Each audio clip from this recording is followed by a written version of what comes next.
ধুলাউড়ি অঞ্চলে আজকে ৬৩ রানীনগর বিধানসভা সিপিআইএমের পক্ষ থেকে আমরা প্রচারে নেমেছি।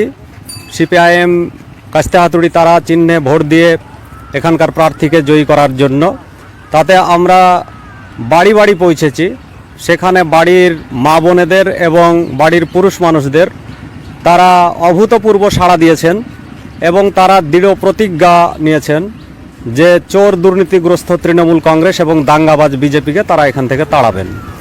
আজকে এসআইআরে প্রত্যেকটা বাড়িতে আমরা এই অভিযোগ পেয়েছি যে তাদের সব আন্ডার অ্যাডজুডিকেশন হয়ে আছে, নাম নাই। দীর্ঘদিন তারা এখানে বসবাস করছেন, তারপরও নাম নাই। এর সঙ্গে জড়িত হচ্ছে বিজেপি এবং তৃণমূল কংগ্রেস। এটা আজকে আমাদেরকে বলতে হচ্ছে না, মানুষই আজকে এখানকার বলছে। আর এখানকার বিধায়ক সাহেব আজকে শুনলাম এই হাটে, জোতকানহাই হাটে, যে বলে গিয়েছিলেন যে এই ধুলাউড়ি অঞ্চলে আর ধুলো উড়বে না, মানে সমস্ত রাস্তা চকচক করবে।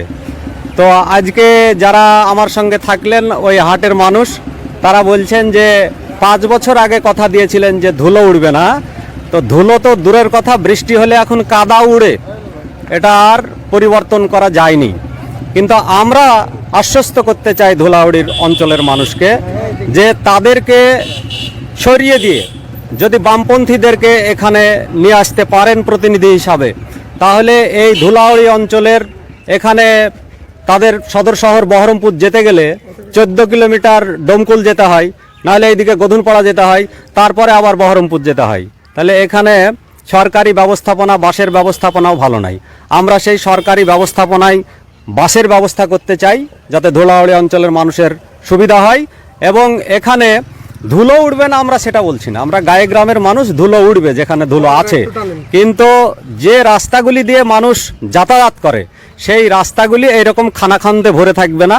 আর রাস্তা তৈরি করতে গেলেই তৈরি করার কিছুদিন পরেই পিচ উঠে যায়, আবার ইট পাততে হয়, এইরকমটা হবে না। এটা হয় 20 থেকে 25% যে কাটমানি খাই, কমিশন নেয়, তার জন্যে আমরা এই কমিশন প্রথা বন্ধ করব এবং প্রত্যেকটা অঞ্চলে মানুষের যে অভিযোগ, সেই অভিযোগ শোনার জন্য বুথে বুথে আমরা কেন্দ্র স্থাপন করব।